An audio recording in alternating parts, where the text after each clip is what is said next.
And even if braking could be more severe, the load might shift and overstress the front wheels.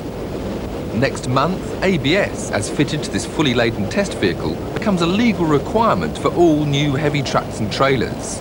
Even so, when comparing stopping distance from 60 miles an hour, there's still a pretty dramatic difference between the family car and an articulated lorry. So, while the performance of this truck is perfectly legal, and indeed in this case above average, it's still a pretty poor match for the abilities of cars that are along the same roads. And while we don't have room to segregate cars and HGVs, take a tip from what lorry drivers do in cars and give them plenty of room.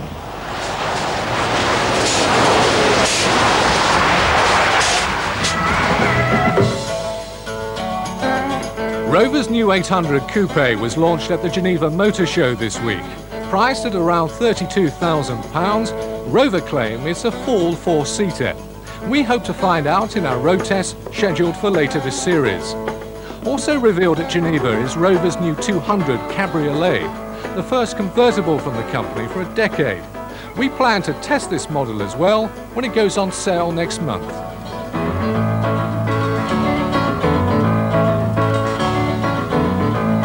For many people, the horror of an accident is made worse by the nightmare of fire. Fortunately, it's a rare event, and once the flames are out, the danger should be over. But in some cases, that's not so.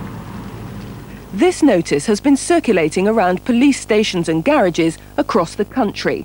It claims a burnt-out vehicle could contain a highly corrosive acid, which if it gets on the skin, cannot be removed. The only treatment is amputation. So what's behind the scare?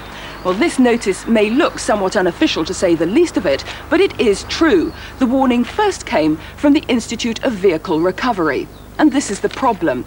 These are some of the sorts of components in your car that are made of a material containing fluorine. Now, in a fire, that can turn into hydrofluoric acid. And if you want to know what kind of properties that stuff has, well, I can tell you it's just about the only chemical known to dissolve glass. Get it on your hands and it doesn't feel like an acid, but it gets absorbed and can eat away the calcium in the bones, hence the amputation problem. So what about the risk? Well, these components are fairly small and are normally surrounded by metal in the engine or gearbox, so you wouldn't come across much of the stuff. Except, of course, that these days there are a lot more cars being burnt out by young car thieves after their escapades. This BMW, for example, was brought in here just last week after being burnt out in a wood. Now, such a wreck can so easily become a tempting playground for children who might just touch some of the charred, blackened remains, which look messy but hardly dangerous. The professionals, the police, firemen, car breakers, are advised always to use gloves. For amateurs, the best course of action is don't touch. There's another warning on this notice that's also relevant to amateurs, as Roy Bolton discovered. The electronic ignition on his Triumph for claim failed. Knowing a little bit about the electronics inside the module, he prized it open to see if he could repair it. The problem here is that some of these modules contain beryllium and cerium compounds, and they're carcinogenic if they get in contact with your skin. Now, of course, Roy Bolton knew nothing about that until he saw the warning notice on the wall of his local garage in Wrexham. And then he wrote to us on Top Gear to find out whether the risk was real or not. The answer is yes. The risk is real, but it's very remote. Some of these modules do contain carcinogens, so don't try to fix them yourself. And if they are damaged by accident or by fire, once again, the best advice is leave well alone. This car-to-car impact test is claimed to break new ground in safety testing.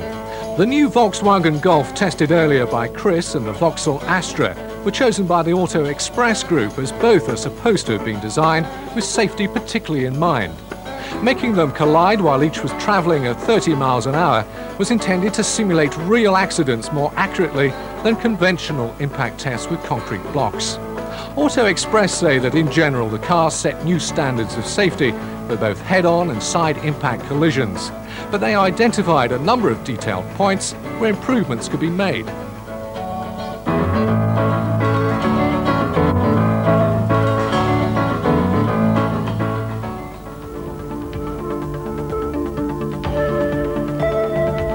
In America, big is good and bigger is better. But biggest is best of all. They apply this logic to their cars, their sparrows, well, yes, quite, and even their urban runarounds.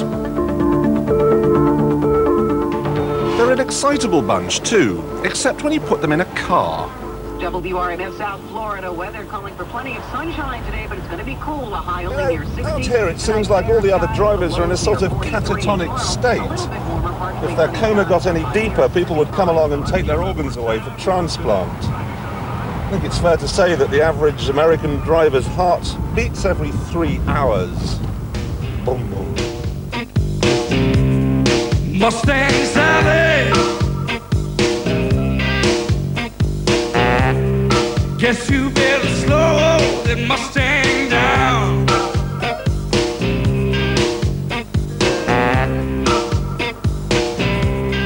Mustang Sally, now baby,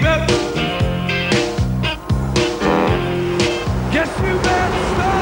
I'm sorry, I'm going to have to slow down right now. I'm doing all of 35, but there's a corner coming up in about 15 miles.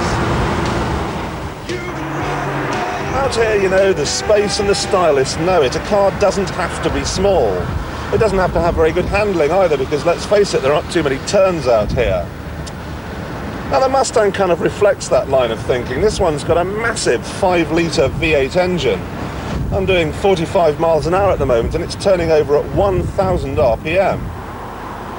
Mind you, 45 miles an hour is very nearly flat out, and to measure the acceleration, you don't need a stopwatch so much as a calendar. Things, however, used to be somewhat different. Mustang. In its first year, 700,000 Mustangs were sold, a record that's never been beaten. And the reason was simple. Not only did the Mustang capture the mood of the moment, but also it was the first car ever to be offered with a huge range of options. Not just in terms of equipment and body styles, but also in terms of power. There is a place in 100 cities where men gather on Sundays with brightly painted cars to see which of them is fastest. The sport of auto racing has many shapes and sounds, many colors and smells, and its rhythms beat faster than the human heart. For the people who pay to see this spectacle in its many forms, for each in his own way, it is a serious ritual, played on a summer afternoon, filled with thunder and grace.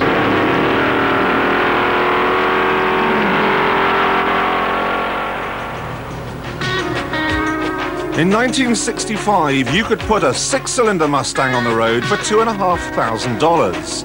But for just a few dollars more, you could have a street-legal muscle car. A V8. Nobody on the beach. I feel it in the air. This car was a huge risk for the then Vice President of Ford, Lee Iacocca. He decided to throw caution to the wind and cash in on the baby boom, offering a car for the newly liberated, fun-loving 60s youngster. I can see